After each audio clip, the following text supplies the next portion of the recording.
Good evening. കുറച്ചു പേരാണ് join ആയത്, ഇനിയുണ്ടല്ലോ.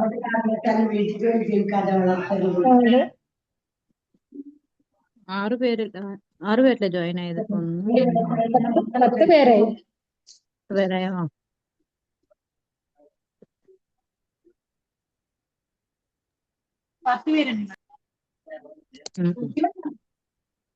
ഓക്കെ, നമുക്ക് സ്റ്റാർട്ട് ചെയ്യാം അല്ലേ?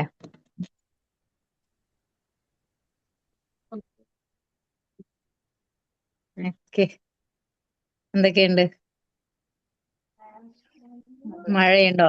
നാളെ അവധിയാണല്ലോ, സെക്കൻഡ് സാറ്റർഡേ ആണ്. എന്നാലും മിക്ക സ്കൂളുകളും ഉണ്ടായിരുന്നു, പക്ഷെ അതും നാളെ അവധിയാണ്.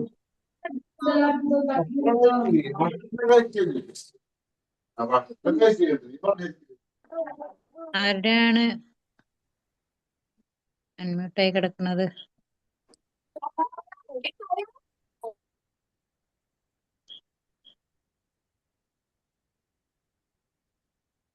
കഴിഞ്ഞ ക്ലാസ്സിൽ നമ്മൾ മാത്സ് ആണ് പറഞ്ഞത്. മാത്സിന്റെ വളരെ ഇമ്പോർട്ടൻ്റ് ആയിട്ടുള്ള ഭാഗങ്ങൾ 6 ഏരിയയാണ്, 6 പാർട്ടായിട്ടാണ് മാത്തമാറ്റിക്കൽ ഏരിയ ഡിവൈഡ് ചെയ്തിരിക്കുന്നത്. ഏതൊക്കെയാ?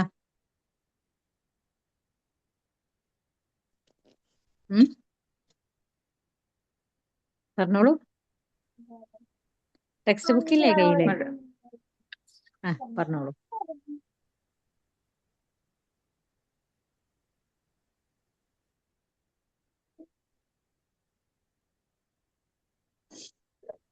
ഇങ്ങനെ എടുത്തു പോയിട്ട് കാര്യമില്ല.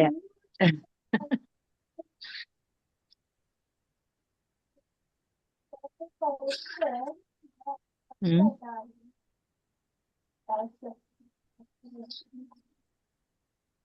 6 ഗ്രൂപ്പായിട്ടാണ് മാത്സിനെ തിരിച്ചിരിക്കുന്നത്. ഏതൊക്കെയാണ് എന്നാണ് ഞാൻ ചോദിച്ചത്. ക്ലാസ് കഴിഞ്ഞതിന് ശേഷം നിങ്ങൾ ആരും ഒന്നും ക്ലാസ് കേൾക്കാറില്ലേ?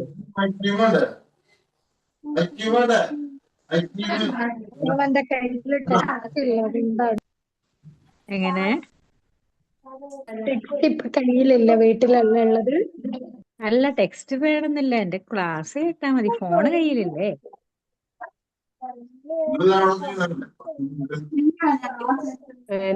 ആരുടെ വോയിസ് നന്നായിട്ട് വരുന്നു? ഒന്ന് മ്യൂട്ട് ചെയ്താൽ ഉപകാരമായിരുന്നു.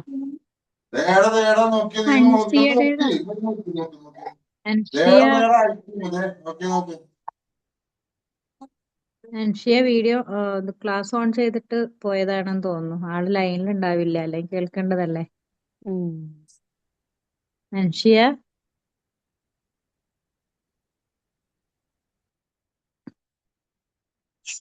മാമിനെ മ്യൂട്ട് ചെയ്യാം. മാം മ്യൂട്ട് ചെയ്തോളൂ എല്ലാവരും. അൻഷിയ മ്യൂട്ട് ആയിട്ടുണ്ട്. ഓക്കെ, അപ്പം പറഞ്ഞോളൂ.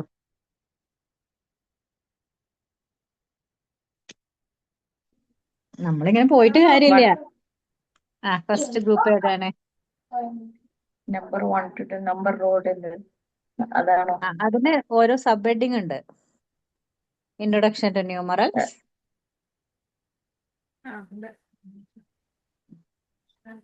Introduction of decimal system, third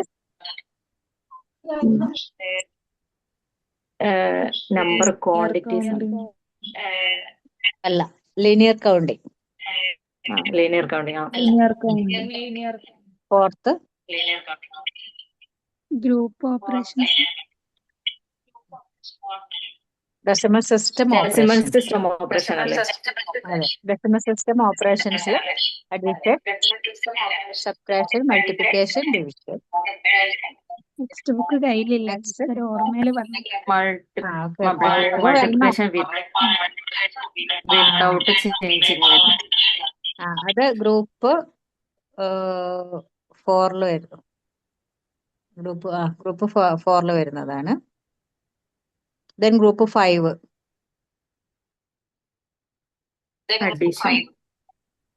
introduction of recording, small number അതുപോലെ ഷോർട്ട് പീരീഡ് സ്റ്റെയർ യൂസ് ചെയ്തിട്ട് നമ്മൾ അഡീഷനും സബ്ട്രാക്ഷനും മൾട്ടിപ്ലിക്കേഷനും ചെയ്തത്. Then board exercise, board exercise. Additional board, subtraction board, multiplication board, ഇങ്ങനെ ബോർഡ് എക്സസൈസ്. ഇത്രയും കാര്യങ്ങളാണ് നമ്മൾ കഴിഞ്ഞ ക്ലാസ്സിൽ ഡിസ്കസ് ചെയ്തത്. അപ്പൊ ഇതിൽ എന്തെങ്കിലും ഡൗട്ട് ഉണ്ടെങ്കിൽ ഇന്ന് ക്ലിയർ ചെയ്യാം. കാരണം നെക്സ്റ്റ് ഏരിയ നമുക്ക് കൾച്ചറൽ ഏരിയയാണ്. ഈ ഫയലിന്റെ ക്ലാസ് കഴിഞ്ഞിട്ട് നമുക്ക് കുറച്ച് തിയറിന്റെ പാർട്ടും കൂടെ ഉണ്ട്, കോൺസോള് തിയറിയുടെ. അപ്പൊ ഫയലിന്റെ ക്ലാസ് ഞാൻ പെട്ടെന്ന് തന്നെ കംപ്ലീറ്റ് ചെയ്യുന്നത് നിങ്ങൾക്ക് ആൽബം മേക്ക് ചെയ്യാൻ വേണ്ടിയിട്ടാണ്. ഫയലിന്റെ ക്ലാസ് ഡിലേ വരുമ്പോൾ നമുക്ക് ആൽബം മേക്കിംഗ് വൈകും. അതുകൊണ്ട് 4 ഏരിയ നമ്മൾ കവർ ചെയ്തു. 4 ഏരിയ കവർ ചെയ്യുകയും ചെയ്തു. 4 ഏരിയയുടെ ഫോട്ടോസും നിങ്ങൾക്ക് ഷെയർ ചെയ്തിട്ടുണ്ട്. ഇതില് നിങ്ങൾക്ക് ഡൗട്ട് ഉള്ളത്, ഐ മീൻ ഇപ്പൊ ഞാൻ ചോദിച്ച ഈ 6 ഗ്രൂപ്പിൽ 5 ഗ്രൂപ്പാണ് നമ്മളിവിടെ പറഞ്ഞത്. 6ാമത്തെ ഗ്രൂപ്പ് സ്റ്റാമ്പ് ഗെയിം ആണ്. കംപ്ലീറ്റ് അബ്സ്ട്രാക്ട് മെറ്റീരിയൽസ് ആണ് സ്റ്റാമ്പ് ഗെയിം. സ്റ്റാമ്പ് ഗെയിമിന്റെ യൂസേജ് നമ്മൾ ഡെസിമൽ സിസ്റ്റം ഓപ്പറേഷൻസ് കോൺക്രീറ്റിലാണ് ചെയ്യുന്നത്. സ്റ്റാമ്പ് ഗെയിം നമ്മൾ 1000, 100, 10s, 1s വെച്ചിട്ട് ജസ്റ്റ് സ്റ്റാമ്പിന്റെ വലുപ്പത്തിലുള്ള പീസുകൾ വെച്ചിട്ടാണ് ചെയ്യുന്നത്. അപ്പൊ ആ ഒരു മാറ്റമാണ് ഉള്ളത്. കംപ്ലീറ്റ് അബ്സ്ട്രാക്റ്റ് ആണ്, എഴുതാണ്, കുട്ടികൾക്ക് എഴുതാൻ കൊടുക്കും. ഈ രീതിയിലാണ് നമ്മൾ മാത്സ് ഡിസ്കസ് ചെയ്തിട്ടുള്ളത്. അപ്പൊ മാത്സിൽ എന്ത് ഡൗട്ട് ഉണ്ടെങ്കിലും നിങ്ങൾക്ക് ക്ലിയർ ചെയ്യാം. മാത്സിന്റെ ഡൗട്ട് ക്ലിയർ ചെയ്തിട്ട് നമുക്ക് കൾച്ചറിലോട്ട് പോകാം. കാരണം കൾച്ചറിൽ നമുക്ക് ഒരുപാട് കാര്യങ്ങൾ ഡിസ്കസ് ചെയ്യാനുണ്ട്.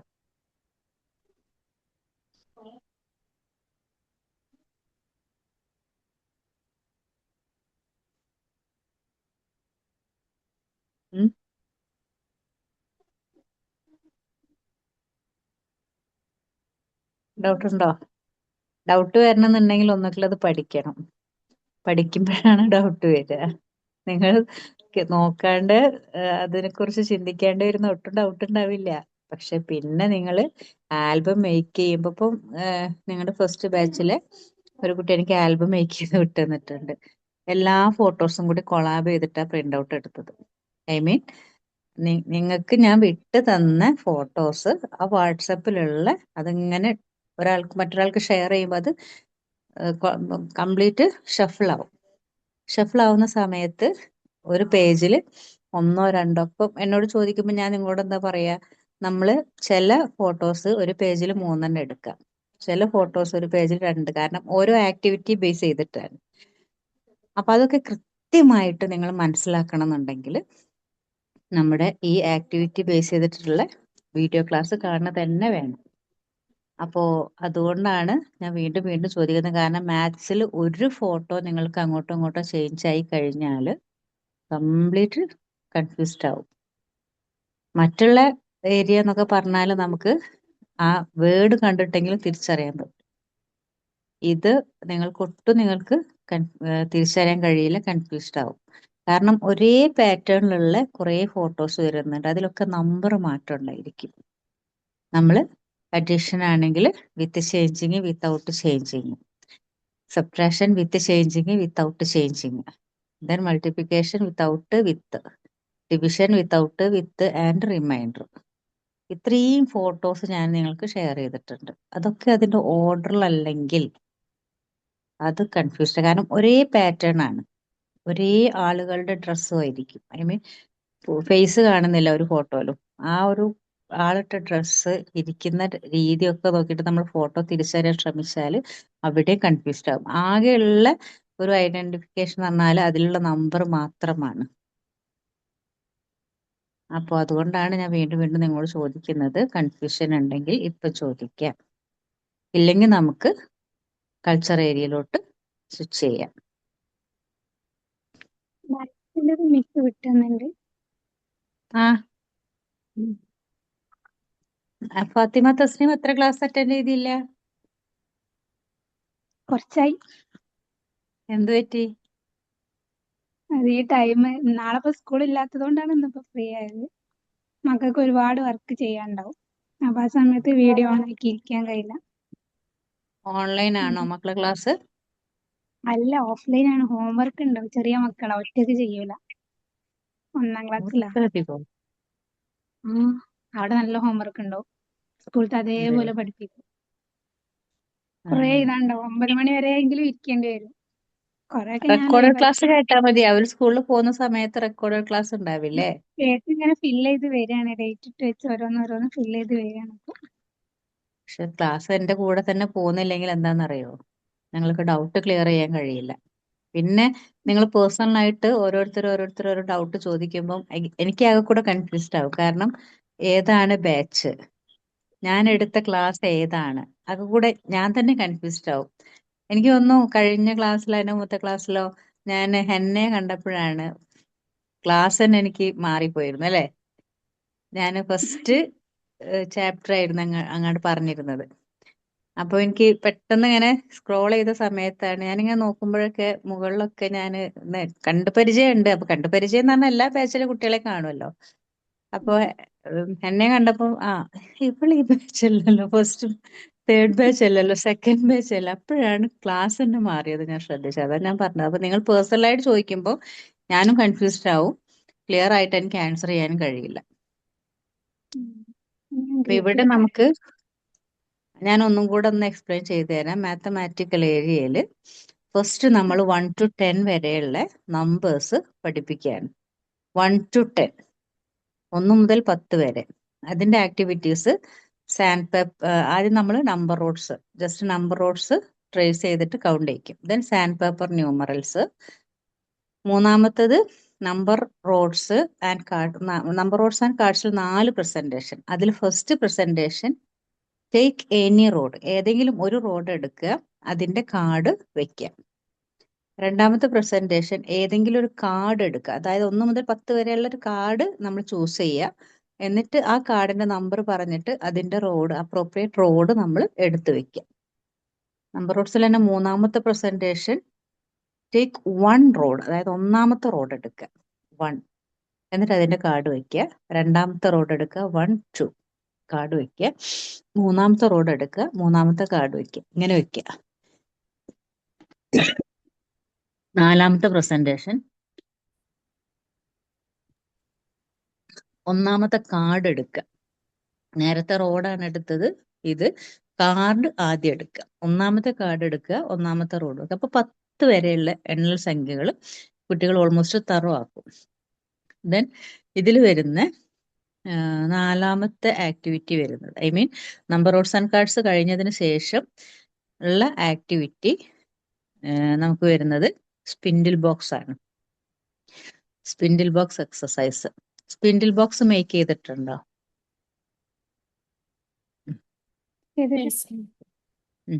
ഇനി സ്പിൻഡിൽ ബോക്സ് എക്സസൈസ് ആണ്. സ്പിൻഡിൽ ബോക്സ് എക്സസൈസിന് നമുക്ക് 45 സ്പിൻഡിൽസ് ഉണ്ടായിരിക്കും.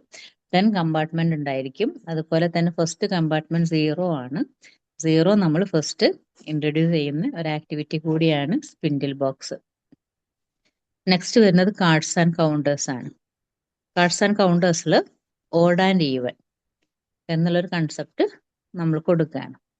ദെൻ ഫസ്റ്റ് ഗ്രൂപ്പിൽ പിന്നെ ലാസ്റ്റ് വരുന്നത് നമ്പർ ഗെയിം ആണ്. നമ്പർ ഗെയിം നമ്മൾ ക്ലാസ് റൂമിൽ എന്നുള്ള കുട്ടികളെ വെച്ചിട്ട് നമ്മൾ ജസ്റ്റ് ഒന്ന് അവിടെ കൗണ്ട് ചെയ്യിക്കുകയാണ്. അപ്പോൾ 5 കുട്ടികളെ വെച്ചിട്ട് 2 ഗ്രൂപ്പിന് 5 കുട്ടികളെ വെക്കും.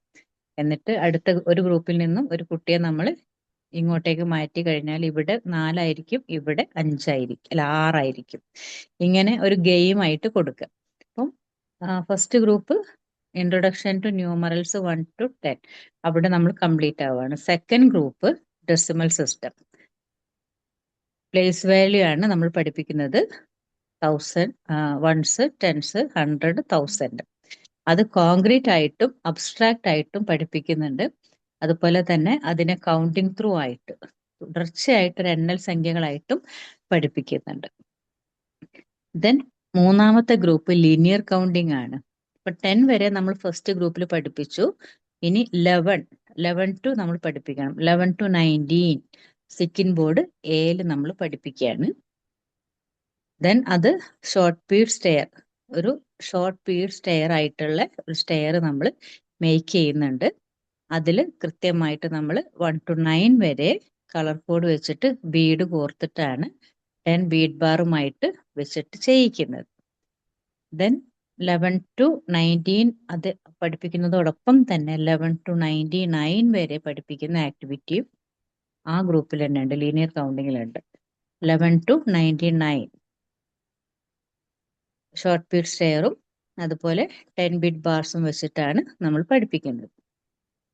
ഈ ലീനിയർ കൗണ്ടിങ്ങിന്റെ ഗ്രൂപ്പിലെ ലാസ്റ്റ് ആക്ടിവിറ്റി 100 ബീറ്റ് ചെയിനും 1000 ബീറ്റ് ചെയിനുമാണ്. 100 വരെ കുഞ്ഞ് സീക്വൻസ് ആയിട്ട് കൗണ്ട് ചെയ്യാൻ പഠിക്കുകയാണ്, 1 to 100 വരെ. 11 to 19, 20 കഴിഞ്ഞാൽ 21 to 29, then 30, 31 to 39, അങ്ങനെ സീക്വൻസ് ആയിട്ട് കുഞ്ഞ് കൗണ്ട് ചെയ്യാണ് 100 ബീറ്റ് ചെയിൻ അതുപോലെ 1000 ബീറ്റ് ചെയിൻ. ഇനി ഗ്രൂപ്പ് 4 വരുന്നത് ഡെസിമൽ സിസ്റ്റം ഓപ്പറേഷൻസ്, അഡീഷനും സബ്ട്രാക്ഷനും മൾട്ടിപ്ലിക്കേഷനും ഡിവിഷൻ, ഗോൾഡൻ ബീഡ്സ് അതുപോലെ 10 ബീറ്റ് ബാർസ്, 100 സ്ക്വയർ, 1000 ക്യൂബ്, ഇതെല്ലാം വെച്ചിട്ടാണ് നമ്മൾ ഈ ആക്ടിവിറ്റി ചെയ്യിക്കുന്നത്. അതിൽ അഡീഷൻ വിത്തൗട്ട് ചേഞ്ചിങ്ങും വിത്ത് ചേഞ്ചിങ്ങും, നേരെ കൂട്ടുകയും അതുപോലെ തന്നെ നമ്മൾ 10-ലേറെ വരുന്ന സംഖ്യകളെ ചേഞ്ച് ചെയ്യാനും പഠിക്കുന്നുണ്ട്. നെക്സ്റ്റ് ഗ്രൂപ്പ് വരുന്നത് introduction to recording, 5th group. Introduction to recording എന്ന് പറഞ്ഞാൽ നമ്മൾ സംഖ്യകൾ എഴുതാൻ പഠിപ്പിക്കുകയാണ്. അപ്പോൾ വലിയ സംഖ്യകൾ വെച്ചിട്ടാണ് നമ്മൾ 4 അക്ക സംഖ്യകളാണ് ഡെസിമൽ സിസ്റ്റം ഓപ്പറേഷൻസിൽ യൂസ് ചെയ്തത്. ഇവിടെ നമുക്ക് ഇൻട്രൊഡക്ഷൻ ടു റെക്കോർഡിംഗിൽ ഷോർട്ട് ബീറ്റ് സ്റ്റെയർ യൂസ് ചെയ്തിട്ടാണ് അഡീഷനും സബ്ട്രാക്ഷനും മൾട്ടിപ്ലിക്കേഷനും ചെയ്യുന്നത്. അതിൽ ഡിവിഷൻ വരുന്നില്ല കേട്ടോ. അപ്പോൾ ഈ 3 ആക്ടിവിറ്റിയും നമ്മൾ 10, 20 എന്നുള്ള സംഖ്യകളിലൂടെ ഒതുക്കുകയാണ്. നേരത്തെ നമ്മൾ 4 അക്ക സംഖ്യയാണ് യൂസ് ചെയ്തതെങ്കിൽ ഷോർട്ട് ബീറ്റ് സ്റ്റെയർ വെച്ചിട്ടുള്ള അഡീഷനും സബ്ട്രാക്ഷനും മൾട്ടിപ്ലിക്കേഷനിലും കൃത്യമായിട്ട് നമ്മൾ 20-ൽ താഴെ വരുന്ന സംഖ്യകൾ മാത്രമേ കൊടുക്കുന്നുള്ളൂ. അതുപോലെ നമ്പർ റൂട്ട്സ് ഉണ്ട്, small number Roots. Large number Roots ആണ് നമ്മൾ ഫസ്റ്റ് പറഞ്ഞത്. സ്മോൾ നമ്പർ റൂട്ട്സിലും അഡീഷനും സബ്ട്രാക്ഷനും നമ്മൾ ഇൻട്രൊഡ്യൂസ് ചെയ്യുന്നുണ്ട്. അവിടെ സൈന്, പ്ലസ് മൈനസ് സൈനുകളും നമ്മൾ കൊടുക്കുകയാണ്. ഇവിടെ റെക്കോർഡ് ചെയ്യുന്നതിൽ ബോർഡ് എക്സസൈസ് ഉണ്ട്, addition board, subtraction board, multiplication board. അതിൽ സീരീസ് കാർഡ് ഇൻട്രൊഡ്യൂസ് ചെയ്യുന്നുണ്ട്. അവർ എഴുതുന്ന കാർഡിനാണ് സീരീസ് കാർഡ് എന്ന് പറയും. ഈ സീരീസ് കാർഡിന്റെ കൂടെ കൺട്രോൾ കാർഡും ഉണ്ട്. നമ്മൾ കുറച്ചൊരു ക്വസ്റ്റ്യൻ കൊടുത്തു കഴിഞ്ഞാൽ ആ ക്വസ്റ്റ്യനുള്ള ആൻസർ എഴുതിയ മറ്റൊരു ഗ്രൂപ്പ് ഓഫ് കാർഡ്സ്, അതാണ് control card. Then 6th group complete abstract format ആണ്, സ്റ്റാമ്പ് ഗെയിം. നമ്മൾ ഗോൾഡൻ ബീഡ്സ് യൂസ് ചെയ്തിട്ട് ചെയ്ത ആക്ടിവിറ്റീസ് ചെറിയ പീസ് ഓഫ് സ്റ്റാമ്പ് യൂസ് ചെയ്തിട്ടാണ് ചെയ്യുന്നത്. അത് 1s ഗ്രീൻ കളറാണ്, 10s ബ്ലൂ കളറാണ്, 100s റെഡ് കളറാണ്, 1000 ഗ്രീൻ കളറാണ്. അപ്പം അതിൽ നമ്പേഴ്സ് ജസ്റ്റ് കളറിൽ വൈറ്റ് കളറിലാണ് നമ്മൾ നമ്പേഴ്സ് കൊടുക്കുക. A4ന്റെ പകുതി എടുത്തിട്ട് നമ്മൾ നമ്പേഴ്സ് കുഞ്ഞുങ്ങൾക്ക് എഴുതി കൊടുക്കും. ഇത്രയും കാര്യങ്ങളാണ് നമുക്ക് മാത്തമാറ്റിക്കൽ ഏരിയയിൽ വരുന്നത്.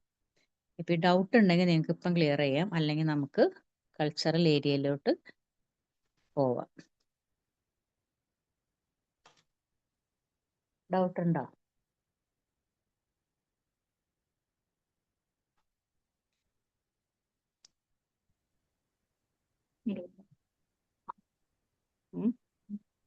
ഇപ്പൊ ഓക്കെ, ഒന്നും കൂടി പറഞ്ഞു. ഓക്കെ, ഇനി നമുക്ക് കൾച്ചറൽ ഏരിയയാണ്. എന്താണ് കൾച്ചറൽ ഏരിയ? നിങ്ങൾക്ക് എന്താ അതിൽ മനസ്സിലായത്?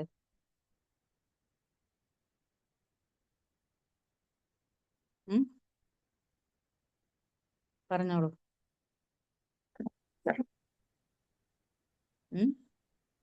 കൾച്ചറിന് പല മീനിങ് ഉണ്ടല്ലോ. അതിലുള്ള ഏതെങ്കിലും നിങ്ങൾക്ക് മനസ്സിലായൊരു കാര്യം? ആർട്ട് ബേസ്ഡ്, ആർട്ട്,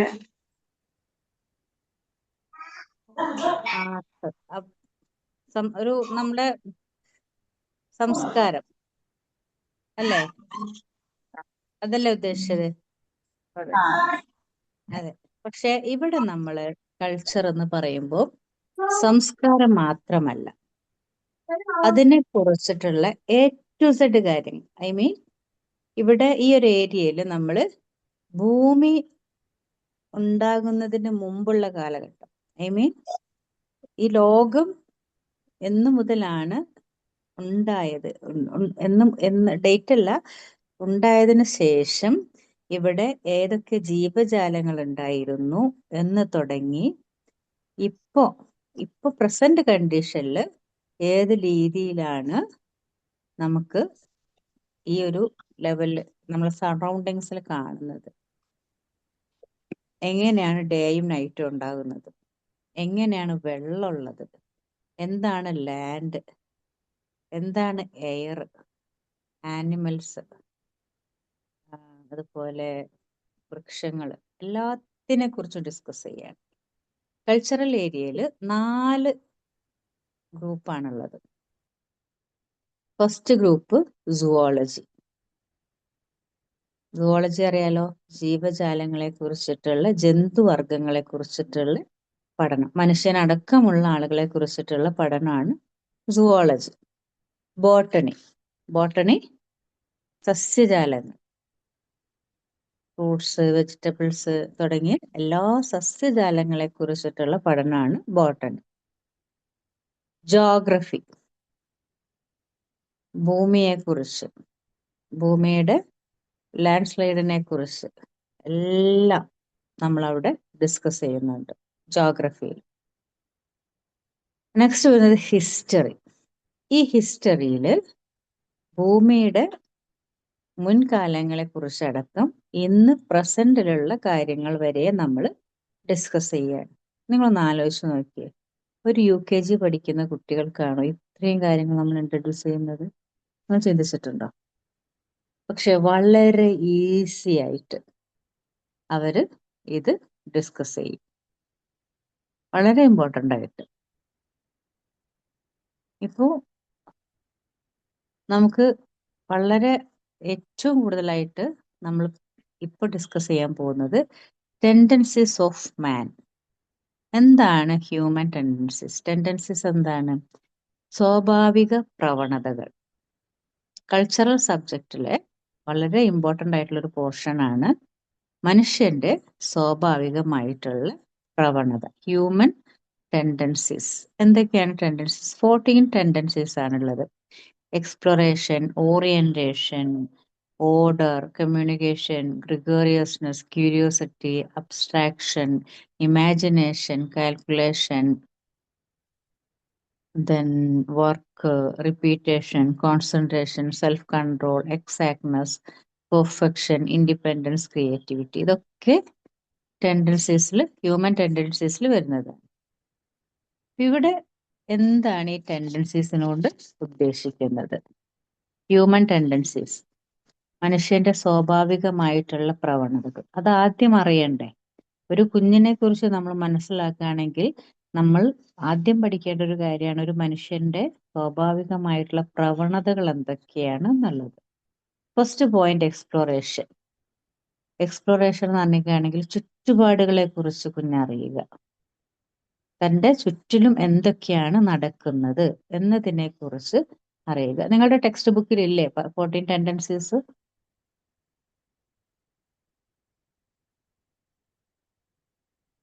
ഒന്ന് നോക്കിയേ.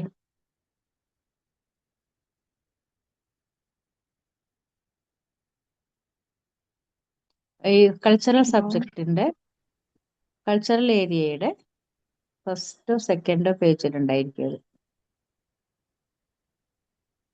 കിട്ടിയോ? അതിന്റെ ടെൻഡൻസി ഓഫ് മാൻ എന്ന് മാത്രം കാണും. ഇൻട്രൊഡക്ഷൻ, കണ്ടന്റ്, ടേബിൾ ഓഫ് കണ്ടന്റിൽ. ടേബിൾ ഓഫ് കണ്ടന്റ് കഴിഞ്ഞതിന് ശേഷം ടെൻഡൻസീസ് ഓഫ് മാൻ ഉണ്ട്. ഇൻട്രൊഡക്ഷൻ ഉണ്ടോ? Introduction, then acceptable. ഇൻട്രൊഡക്ഷന് ഇൻട്രൊഡക്ഷൻ ഇല്ലേ ഇതില്? ഇൻട്രൊഡക്ഷൻ ഉണ്ട്. ആ. The tendency of man. പിന്നെ അതിലില്ലേ? നെക്സ്റ്റ് അതിലെ സബ് എ ആയിട്ടാണ് വരുന്നത്. അവരുടെ ഏത് Introduction, the tendencies of man, understanding cultural understanding subject, cultural subject reason of reason of cultural cultural subject. അത് ടേബിൾ ഓഫ് അങ്ങനെ കണ്ടന്റ് അല്ലേടാ? അതെ അതാണ് ഇത്. അതെ. പിന്നെ അതിന്റെ അതിന് ശേഷം വന്നില്ല. പിന്നെ രണ്ടാമത്തെ പിന്നെ natural നാച്ചുറൽ table, ടേബിളാ വരുന്നത്, പ്രസന്റേഷനോ zoology, വരുന്നത്. അതെയോ? collection, botany, geography അങ്ങനെ കൊടുത്തിട്ടുണ്ട്. അങ്ങനെയാണോ വരുന്നത്? ഉം, 14 കണ്ടന്റ് അങ്ങനെ ഇല്ല, അതില്ല. ഇല്ല അല്ലേ? ഇല്ല. ഒറ്റ മിനിറ്റ് ഞാൻ നോക്കട്ടെ. എൻ്റെ കയ്യിൽ PDF ഉണ്ടെങ്കിൽ ഞാനൊന്ന് ഷെയർ ചെയ്ത് തരാം.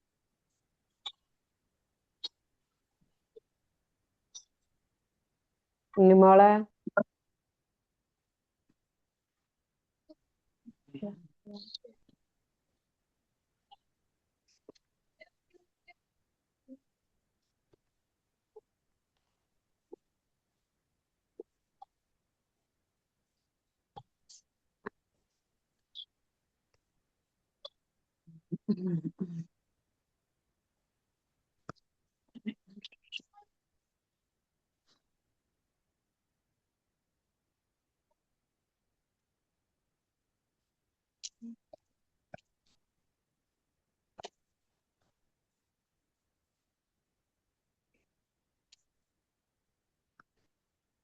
അപ്പം ഞാൻ സ്ക്രീൻഷോട്ട് എടുത്ത് വിട്ടുതരാം കേട്ടോ.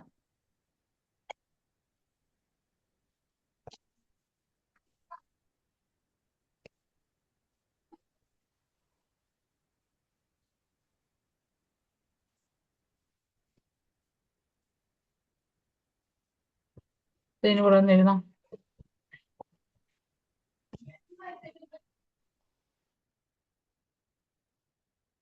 ഞാൻ PDF നിങ്ങളുടെ ഗ്രൂപ്പിലോട്ട് ഷെയർ ചെയ്യുന്നുണ്ട്. അതിൽ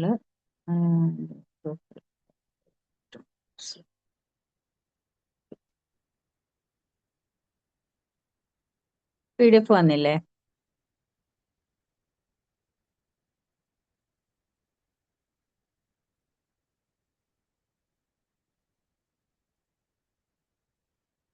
കണ്ടോ?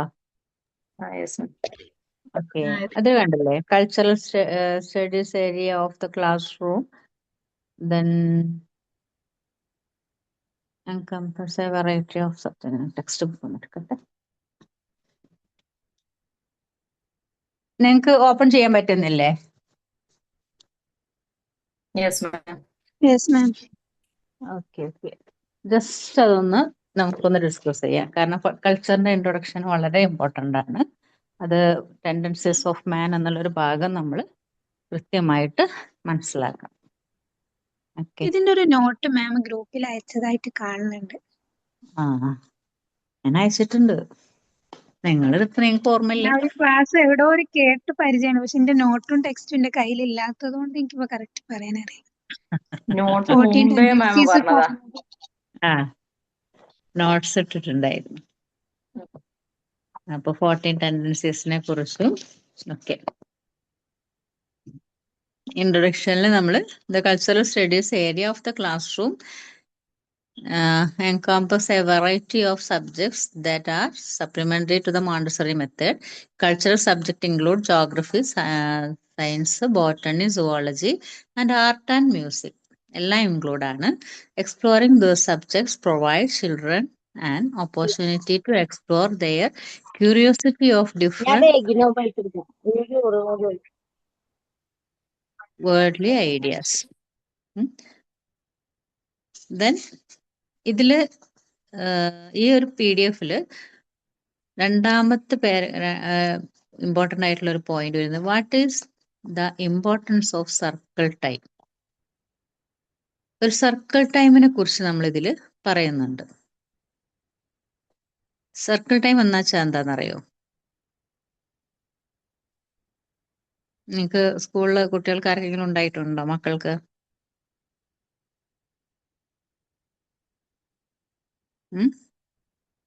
മക്കൾ ആരെങ്കിലും പറഞ്ഞിട്ടുണ്ടോ സർക്കിൾ ടൈമിനെ കുറിച്ച്? സർക്കിൾ ടൈം എന്ന് വെച്ചാല് നമ്മളിപ്പം ക്ലാസ് സ്റ്റാർട്ട് ചെയ്തിട്ട് പ്രസന്റ് ഒക്കെ എടുത്തു. പലപ്പോഴും പ്രസന്റും നമ്മൾ സർക്കിൾ ടൈമിന് തന്നെ എടുക്കാറുള്ളത്. പ്രെയർ കഴിഞ്ഞിട്ട് മക്കൾ എന്ത് ചെയ്യും, ഒരു യു ഷേപ്പിൽ ഇരിക്കും. ആ യു ഷേപ്പിന്റെ ഏറ്റവും സ്റ്റാർട്ടിങ്ങിലായിരിക്കും ടീച്ചർ ഇരിക്കുക. അവിടെ ഫസ്റ്റ് നമ്മൾ പ്രസന്റ് എടുക്കും. പ്രസന്റ് എടുത്തതിന് ശേഷം നമ്മൾ ഓരോ കാര്യങ്ങളും, കഴിഞ്ഞ ക്ലാസ്സിൽ പഠിപ്പിച്ച റിവിഷനും അതുപോലെ തന്നെ കുറച്ച് GK ഉണ്ടായിരിക്കും. Who is our prime minister, who is our chief minister, what is the prayer of sleep before sleeping എന്നൊക്കെ ചോദിച്ചിട്ടുള്ള എല്ലാ കാര്യങ്ങളും നമ്മൾ എല്ലാ ദിവസവും കുഞ്ഞുങ്ങൾക്ക് കൊടുക്കുന്ന ഒരു സമയമാണ് സർക്കിൾ ടൈം. അവിടെ circle time gives children to the ability to socialise with, learn more about and relate to their classmates.